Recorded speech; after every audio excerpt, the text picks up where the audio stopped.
I have introduced 3 new dogs to the family here since the end of September. Jag, the one in the middle, arrived here in the end of September. She's 4.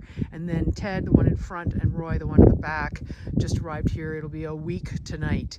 And this week, as I'm just getting everyone settled in, I thought of some stuff that I do without even thinking that helps me when I start training them on sheep.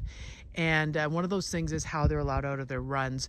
If you know, I'm using runs here today because it's convenient, but this could be letting your dog out of your backyard, out of the house, anywhere where or we have another gate where they go out for walks, that sort of thing.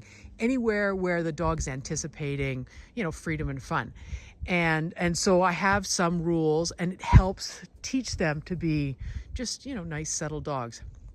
Of the 3, Ted, who's now going to be perfect, is the busiest of the 3. And then Jag looks super calm and everything, but we'll get to her in a minute. And then Roy is being what Roy usually is. He's just lying there quietly. So when Ted's being busy, a lot of people think, oh, I should let him out first because he's bouncing around, he's really keen. And also, rather than letting him get wound up, I'll just let him out before he does. Ted actually gets let out last. And that's part of the reason why he's being such a good boy today. Roy gets let out first because this is just how Roy is. He's quite calm, he's quite appropriate. You can see he backs away from the gate quite nicely. He doesn't bounce around. So Roy, come on out. That's a good boy. All right. Now Jag is an interesting dog. She's lovely. She came here and she fell in love with me hard. And you can see Ted is now acting a little bit more like Ted. And so that meant that she's just, frankly, it was a bit of separation anxiety. She had a real hard time not being with me constantly. And so what I found is if I put her in a run, she would just sit at the front, didn't matter what the weather was like, rather than going into her beautiful high-end doghouse. And so what we did for quite a while is teach her that she does not get out of the run unless she's back at her doghouse. So I taught her, Jag, in you go. Jag, in you go. In you go.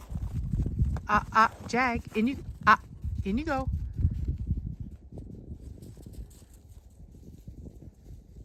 That's a good girl. Come on out, Jag.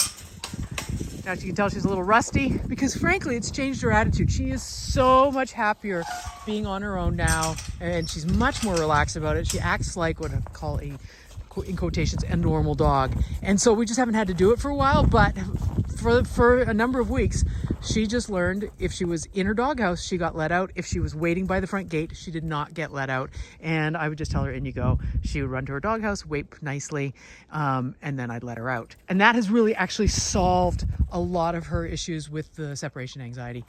Now, Ted is, I'm just going to rattle this a little bit, get him up here. He's pretty busy and bouncy and excitable when you want to let him out. And so what I've been working on with him, good boy, not specifically to go back to his doghouse, even though, let's get this back in focus, even though that's lovely, but just to back away from the gate and calm down. And as soon as he calms down, I let him out. So right now he's already doing that, and he really hasn't had too many repetitions of this, but he's already doing that.